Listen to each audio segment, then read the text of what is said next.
need to change to be better, it's something we're all going to be able to accept. And so the problem you've got to face there is you don't want to staff where they're thinking, oh, this is the flavor of the month, don't worry, it'll be gone next month and he'll come up with something new. But we created a environment and a culture where we were willing to take a risk and go do something. If it didn't work, we were going to change things.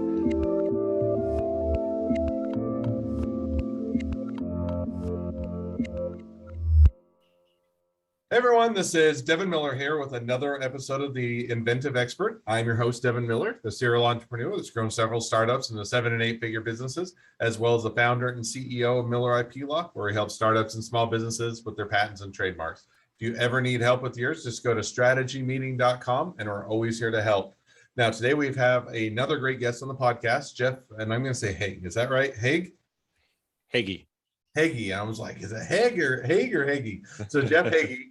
And Jeff is just as a quick introduction. So started out doing a bit of everything, and we're going to talk now about how you start out doing a bit of everything, and then how you have to shift to kind of a bit more of a delegation model, because you're not able to, as much as you want to as a startup, you're not always able to do everything yourself, or at least not be successful in doing so. Also talk a little bit about creating a team and how you have members of your team take over some various tasks. Maybe talk a little bit about networking and things that you shouldn't be doing if you want to build a network, and things maybe you should be doing. And also being open to flexibility and change, training team members on management, or how to manage change, and creating an entrepreneurial mindset with employees. So it should be a great and exciting discussion. And with that, I'm excited to welcome you on the podcast, Jeff. Hey, thanks, Devin. Appreciate it. Yeah, I'm excited to join you again and talk about all this. Do you want me to go in and talk a little bit about my background? Maybe before we talk or jump into the topic at hand, if you could just reintroduce. So for those of you that haven't or heard Jeff's episode on the Inventive Journey podcast, definitely go check that out and hear more about his journey. But for those of you that haven't caught the episode, or saying, hey, I don't have time, I just want to get to the expertise, maybe take a minute or two and just introduce yourself, a little bit about your background and why you have experience in this area. Yeah, awesome. So what I currently do, I'm a peak performance coach, success coach, work with entrepreneurs, high achievers, athletes, on a lot of areas, on their businesses, on everything, but mostly to help them develop their peak performance to be successful in the areas they're in. But taking a step back, I look back and, I graduated from school with a focus on entrepreneurship. That was my major. And I went a few different directions. I had an excellent job offer at a bank and didn't take it because I was a professional rodeo cowboy, wanted to go that route. But I ended up eventually going back into the banking industry, which was incredible because it gave me a lot of opportunity to, in my mind, continue my education, because what I did day in, day out was spent time with entrepreneurs, working with them on the financial side of things and learning their businesses, which was really cool. But it also gave me the opportunity to manage people. And so continuing to learn from there. Then in 2005, I left the banking industry and started my own manufacturing company. We were manufacturing artificial stone veneer, the fake stone that you see on the front of houses and fireplaces and whatnot. And it was an incredible experience, going from a startup of strictly being a manufacturer, expanding that was in Southern Alberta that we started that in 2005. In 2006, we opened another factory in Utah.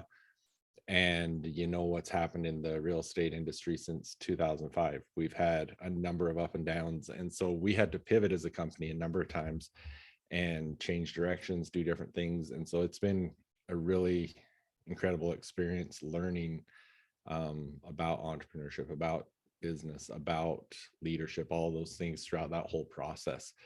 And so yeah, it's there's been a lot of different experiences, and then you add in the coaching and being able to go through different people's businesses that way. I've got a lot of experience in these areas.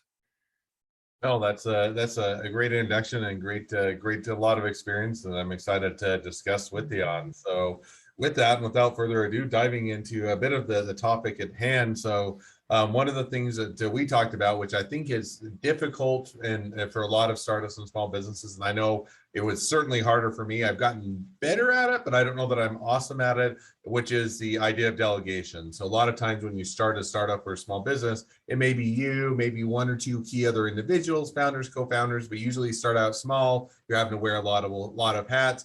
And or at some point, if you're being successful, you're going to get or go beyond the ability to cover everything yourself or within the current team, and you're needing to look to bring people on. But your trade-off is always, well, yeah, but if I bring them on, it's going to be more work to train them, and I'm going to have to manage them, and I have to, they're not going to do it as well as I am, and it's not going to get done. And so you always kind of have this hard time of delegation, and yet it can stifle a business. So how do you kind of shift from, as you build a team, to, first of all, building the team, but even more so is to delegate, so you don't really bring on a team member, do twice as much work because you're micromanaging them and still doing all the work, and it's really not being that beneficial. So how do you build that team that you can delegate to? That is a tricky thing to juggle, because like you say, as an entrepreneur, you're usually wearing a million different hats. And where I struggled the most was what you had mentioned, is letting go, because, well, I can get someone else to do it, but they're not going to do it as good as me. They don't know how I do this. They don't know how I do that. And I just don't have the time to train them, all those things in the back of my mind. So when I started my manufacturing company, that's exactly what happened to me. I got to a point where I couldn't continue to do everything myself. I was overseeing the manufacturing. Most of the time I was actually in there doing part of the manufacturing. I was taking care of the orders. I was taking care of deliveries. I was basically everything. And there was just a point where that couldn't continue. And so I really struggled with making that handoff. Fortunately, I had someone really good hired at that time that I was going to make that handoff to, but I still really struggled with it. And probably the biggest part was that whole concept of, they're not going to do it as good as me. They're not going to do it right. I'm going to have to fix things anyways. But really, the gratifying part of that was when I got to that point where I had no other choice. I had to make that handoff. I did it. And it didn't take me very long to not only find out they weren't doing it the same as me, or I would say as good as me, they were doing it much better. And a lot of that came down to the fact that it's what they were focused on. They weren't just taking part of their focus and putting it towards those certain tasks. It was where their focus was going. And so instead of putting a percentage of their attention and focus and effort on those certain tasks, they were putting all of it there, and they did really well at it. And that was really kind of an epiphany moment for me, I guess, because it made me realize that if we wanted to grow, if we wanted to be successful, I had to put the right people in place that I could trust to do those things, that I could hand off those things and not worry about. And, through the years, I've hired great people. I've hired terrible people. And fortunately, more great people than terrible people. Yes, fortunately, there's been more on the great side. And I have been lucky. I've had some really incredible employees. And one of the things I'm a strong believer in is, hire slow, fire fast, because you've got to look at it as, hey, this is my business. If they're not the right fit, dragging it out isn't going to help the business. It's going to hurt the business. It's going to hurt morale. It's going to set a precedent. So you've got to really take a look at those things. And I guess that's one of my philosophies too, because of experience. Yeah, and I'm a firm believer. Now, it's much easier said than done. I'll give it to that, in the sense that most of the time most people, and I've been guilty of it in the past, is you tend to hire fast and fire slow. In other words, hey, things are on fire. We need somebody to take this over. We can't get all the orders out, so let's find a warm body that will fill it. No, they'll be easy to train, and then, oh, they're not doing as good, but we need to give them a bit more time. And oh, they got these things and they're not, but it's, and it's one of those things where you keep making excuses because it's not fun to fire people. And contrary to what it is on TV, or, how you think it is, when you're in that seat and you're having to let someone go that you just brought on, or that, have a family or kids, and you're saying now they have to go find a new job, it's not a fun thing. But on the other hand, it hinders your business. So I think that one, you should be taking your time on the front end so that you're hiring the right people and you're not having to let as many go. But two, if they're not a good fit, it's a disservice to both ends. They're not going to enjoy it. They're not going to prosper. You're not going to be happy with them, and it's not going to be a good fit. But now, before I wanted to circle back to one of the other things that you hit on, which is, I'm by far guilty, and I'm still guilty to a degree. I've gotten better at it, of letting or delegating out. And a lot of times I still probably think that given the time and resources or time and bandwidth, I could probably do things better than most of my employees. Now, don't take it wrong. I think I have great employees, but I always still have that. And I think that's the entrepreneur mindset, is I can always do it better. Otherwise, you would have never started your business. But one of the things that I found is that even if that were true, and I'm not saying it's always true, some of the times I've brought people on and said, you know what? I have somebody that's on our team that's in marketing, and they do an awesome job at design, making things look, aesthetically pleasing, and that does have that design. And I'll look and say, yeah, I just can't do that as well. So I've had those where I've been certainly proven wrong, but even for the ones that I've been proven right, where, hey, I could do it more if I could do it better than them if I had the time.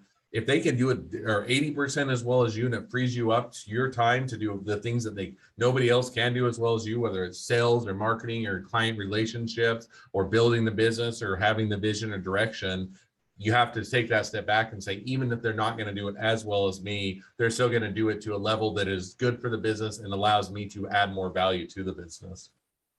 Yeah, absolutely. And, as you were talking about that, what I was thinking is exactly what you ended with there is, yeah, you might be right that you could do those things better, but is that where your time is most valued? Because a lot of the clients I work with have this exact situation is, I can do that better. I've got it hired out right now. So should I take that over? Okay, if you take that over, where are you taking time from? Yep. Is that more valuable? And that's usually the case. If you're working on the most valuable things that you can be, that, yeah, maybe it's not going to be, like you said, it might not be that 100% of what you could do, but if you can be putting your effort and time into the more important things, then it's worth it. No, and I think that it's a hard lesson to learn, because it is one where you have to just let go. And because sometimes you're like, if I did it, I would do it differently. And, there is that. And one thing I'll say, and then we'll move on kind of another area that I definitely want to chat with you on. But I think that sometimes you do have to take enough a level of training and spend some time. And there's always that investment when you bring someone on. But if you train them to kind of know what you want, know what to expect, that oftentimes brings them up from that 80 to the 100% pluses. Now that they are doing it how you would do it, you have spent the time to infuse that knowledge, and then it makes it easier to delegate. Whereas sometimes you hire fast, you give them 5 minutes of training, and then you expect them to do it exactly how you would do it or better. It's not a fair setup. So I think that you do have to understand with delegation, it's not just turn them loose, but you also can't just micromanage. So it is that balance. One of the other things that we've hit on, and is that, and I think is definitely valuable to all businesses, and it's so hard, at least for some people, and it's so hard for me, is on the idea of networking. And, sometimes it should, or, you approach networking and you think, oh, first of all, I have to go to all those activities, and where it's not as much with COVID, but certainly before COVID was, hey, I have to go to the networking events where all these people are getting together. And all they're really doing is everybody's getting together and pitching their services or their products to everybody else. It's pitching their services and their products, and nobody's really listening to each other because they're so busy. But it's the way that you network, right? And I hated those, and I didn't like doing them. So with that, if you take the kind of the topic of networking and how you should or shouldn't be building, or how you should or shouldn't be doing it, any thoughts on that as far as how you should be ingraining that both within yourself and within the company, or with the employees in the company at large? Yeah, you're right. I mean, there's so many networking events that in my mind are useless and they're not beneficial. But at the same time, I actually was asked to speak at one recently. And what I spoke on, I think really brings this around, is because, when you look at entrepreneurship, whether you're looking at partners, employees, investors, customers, whatever it is, they're all people. You need people to operate and run your business, because that's what it's all about. You're dealing with people regardless of what your product is, right? And so it is important to network. It is important to get to know people. Who was it? Bradley, I heard him say recently, the more hands you shake, the more money you'll make. And I mentioned that on one of my podcasts, and I actually got a few people commenting on that they didn't agree or they did agree, because one of the things you said is it comes down to the quality too. If you're network with someone that I'm just pushing what I do and they're just pushing what they do, there's no commonality there, right? And I think where a lot of the powerful network comes in is making connections through other people rather than, I mean, I've had a lot of success over the last few months actually being a part of a group and going to some networking events that has really created some awesome relationships. But I'll share a story from this last year that happened for me. I had an opportunity that I met a lady that was working on some same, well, she wrote a book called The Confident Athlete, and I have a program called the Confident Athlete Program. And someone introduced the two of us, and she lives out on the East Coast. I'm in Arizona, and we started doing a lot of communication, just online talking. And we hit it off, and she shared a lot of valuable information with me. And she said to me, she says, I think I've got a few people I'd like to introduce you to. Can I do that? And I'm thinking, she's going to throw out a couple names and maybe we connect on social media, something like that. Who knows where it goes? Over the last year, I actually ended up making a list so I could track it, but she has connected me with at least 30 high-powered quality people. And those aren't people that I would meet if I was just going to some networking event trying to bump elbows with people. These were high quality people all over the United States. In fact, out of all of them, I've only met one of them face to face because I was at a football game in Utah and I saw on social media that he was doing a book signing. So I went to it and we happened to meet in Salt Lake City. But otherwise, I haven't met any of these people, but the networking that she developed out of that has created a lot of partnerships, a lot of customers, a lot of different things. And so I think that's one of the areas is when you can network by helping other people, being a connector and finding quality connections like that. That's some of the most amazing networking you can do.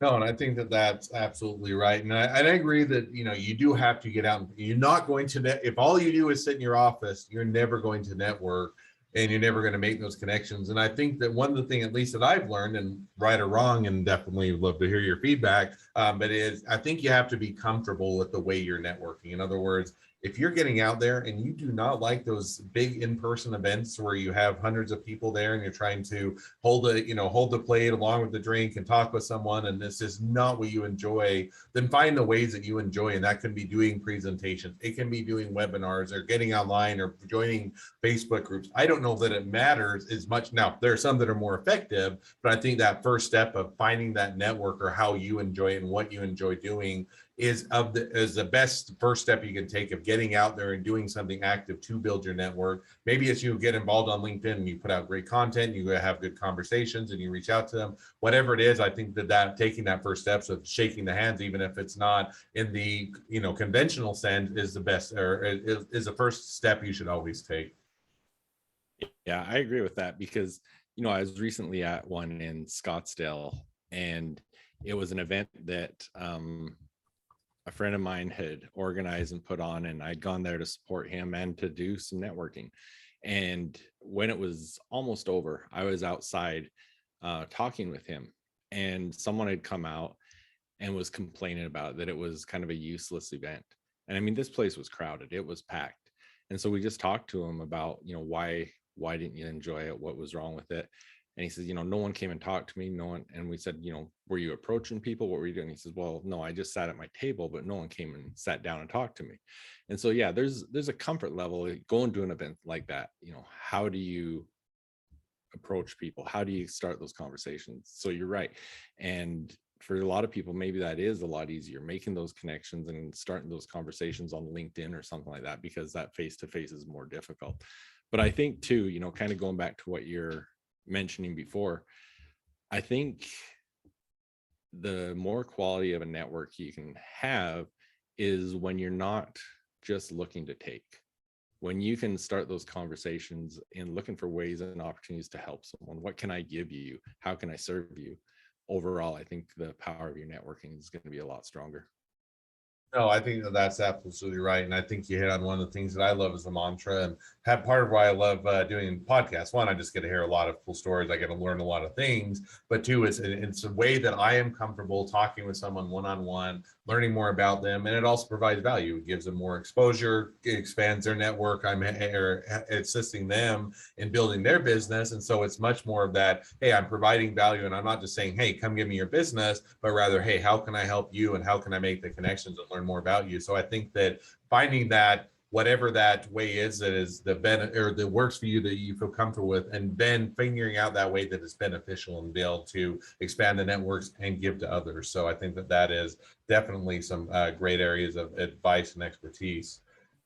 Shifting gears just a bit again, because I think there's a lot of fun things we can talk on. So I always like to hit on a few things. But one of the other things we talked about a little bit before the podcast was training a team to manage change. In other words, especially as a startup or small business, it should be the same for big businesses. Big businesses tend to get more bureaucratic and move a lot slower, but change is always inevitable with a business. In other words, you should be adapting, you should be bringing out new products or new services or learning or expanding or growing or doing different things and pivoting, because that's all part of running a business. And if you're not, somebody else is doing it, and then you're going to get left in the dust. On the other hand, as a team member, as a team, oftentimes people get used to doing it a certain way and they get comfortable and they don't want to change. And I've even seen that within theirs. I love automation, I love systems, I love operations, and figuring out how to make things optimized on the back end. And yet I'm sure there are team members that are just saying, oh, here's Devin with another system, and here's something else we're going to have to learn and do something else. And I'm saying, yeah, but this will be so much better, and it'll be beneficial, and it'll save you time, and it'll be better work product. And yet still, because they're comfortable with the way they're doing it before, you still have to get them ready for change. And so how do you kind of train team members to manage change and be willing to accept and adapt and kind of have that entrepreneurial mindset? Yeah, I think there's a fine line you've got to walk there, but I've had two very different experiences with that. When I was bank manager, my staff, my entire staff were much older than me. In fact, one of my staff had been at that specific bank longer than I had been alive. And so they were used to things being a certain way, and any changes were very difficult for them to really accept. And so I wanted them to get comfortable with change. So I strategically set about making changes bit by bit in small pieces on a regular basis to get them used to that. So when things did happen, when all of a sudden we had to bring in a big change, it wasn't such a new thing.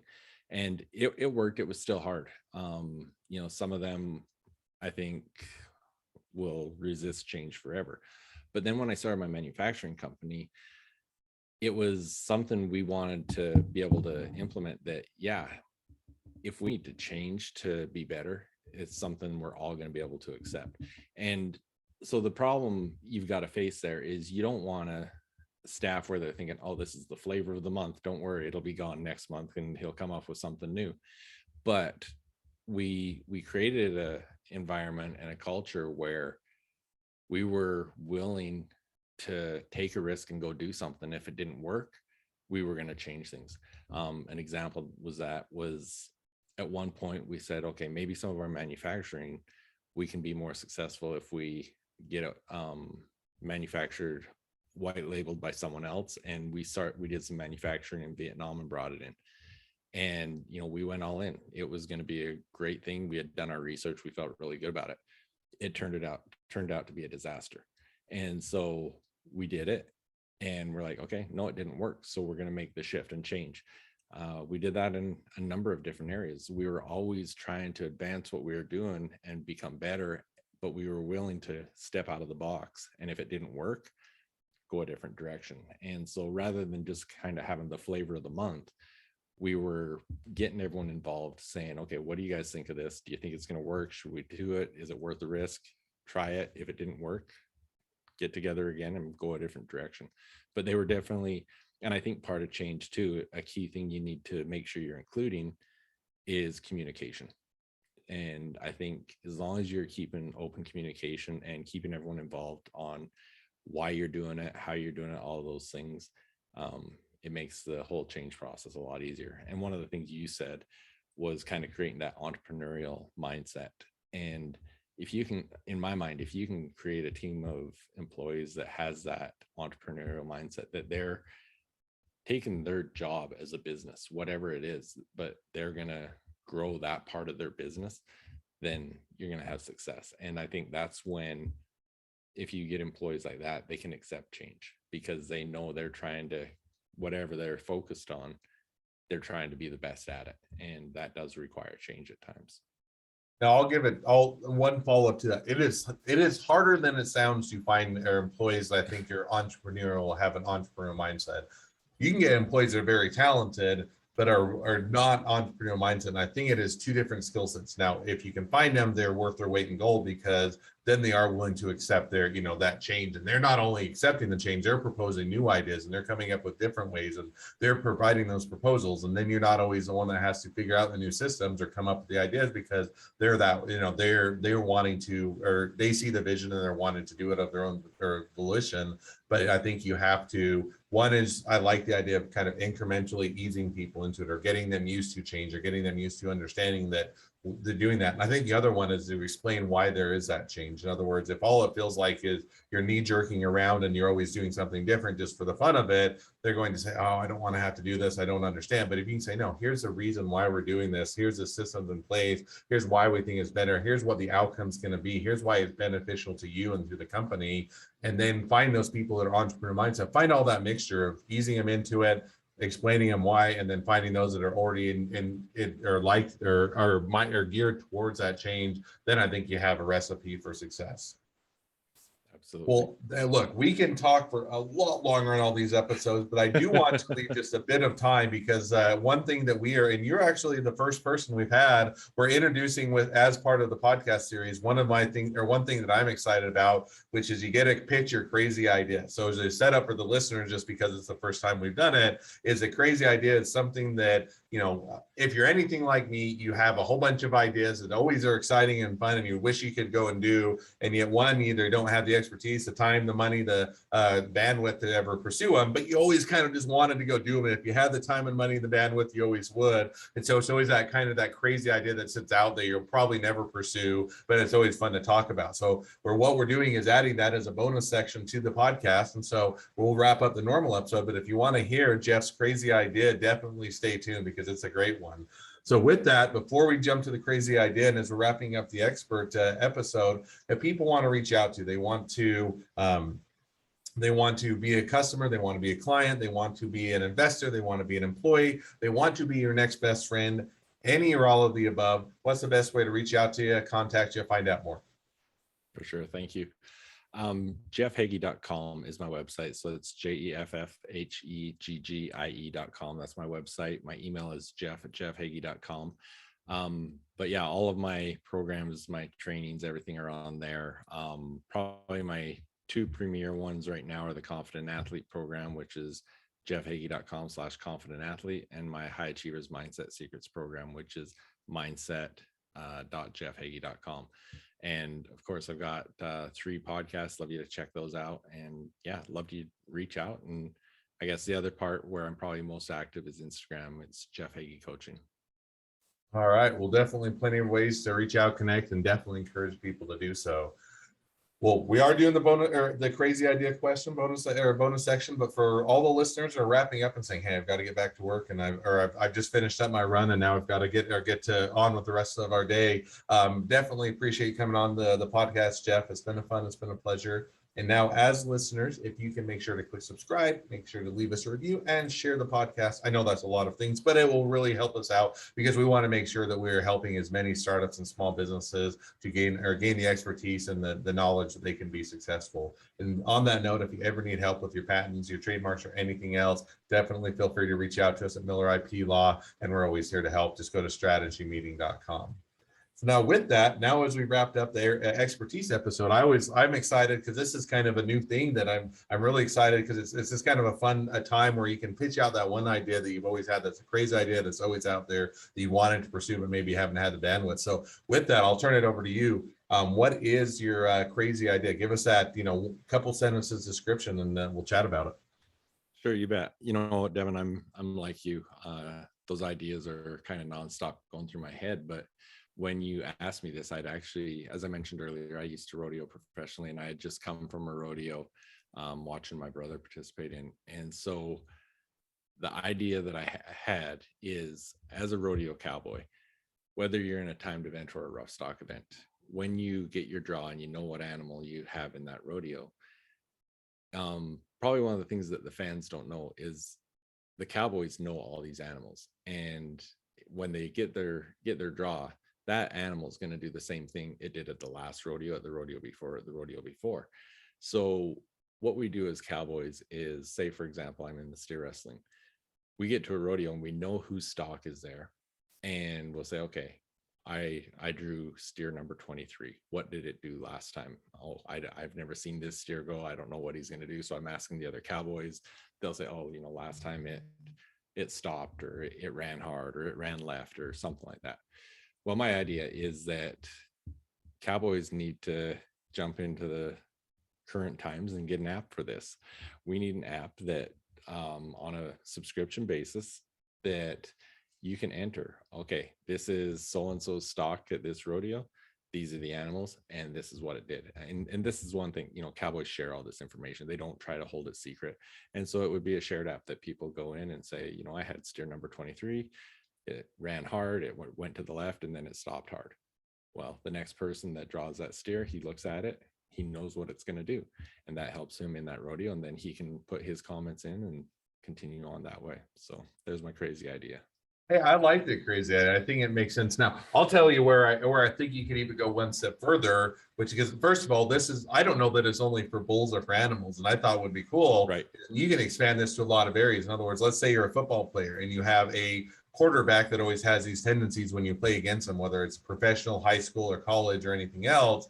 And now you can say, every time that you see this quarterback do this, that they're likely to do X, right? So maybe it's a pass play. And every time that they take a step back, they're going to pass. Or every time they take a step forward, they're going to run, or anything else. And it's kind of one of those that you're monitoring the tendencies of, whether it's the opponent or, in rodeo, I don't know that the bulls or the horses are the opponent, but that same idea of being able to track what they are. And I think that there's a lot of ability to, one, to get the notes from those that have done it before, so you can better prepare. And then two, it also kind of gives you the analytics of what you should be doing in general. If there is an example, every bull stops short, and you find that out, then you should better practice and prepare for every bull stopping short, or whatever that might be. So I think it's a cool idea. Now you just have to go out and figure out how to implement it. So if you guys as listeners think this is a fun idea, and you think it's a great idea and the best idea in the world, and you think that Jeff should certainly go forward and do it, or you think it's the dumbest idea and it's terrible, now you should never invest in your money. What we're going to be doing is, we're going to actually be, as part of the podcast, we're going to be putting this up on LinkedIn as a poll that you can actually go in and vote on. This is a great idea, definitely worth pursuing, and I would pay for it. Terrible idea, somewhere in between. So if you want to check that out and you want to support Jeff's great idea, or you want to tear it down, hopefully be nice in tearing it down. Don't tear Jeff down. Only tell him that the ideas are worth pursuing. Then definitely go on to LinkedIn, and we'll provide that. So if you go to my LinkedIn profile, just go to meetdevin.com, and we'll provide some of this information as well. If you go to meetdevin.com, you can see the great idea, terrible idea. Go vote on Jeff's idea, and definitely will be fun to see what the results come in at. Well, with that, as we wrap up, thank you again, Jeff, for coming on the podcast. It's been a pleasure, and wish the next leg of your journey even better than the last. Thanks, Devin. I appreciate it.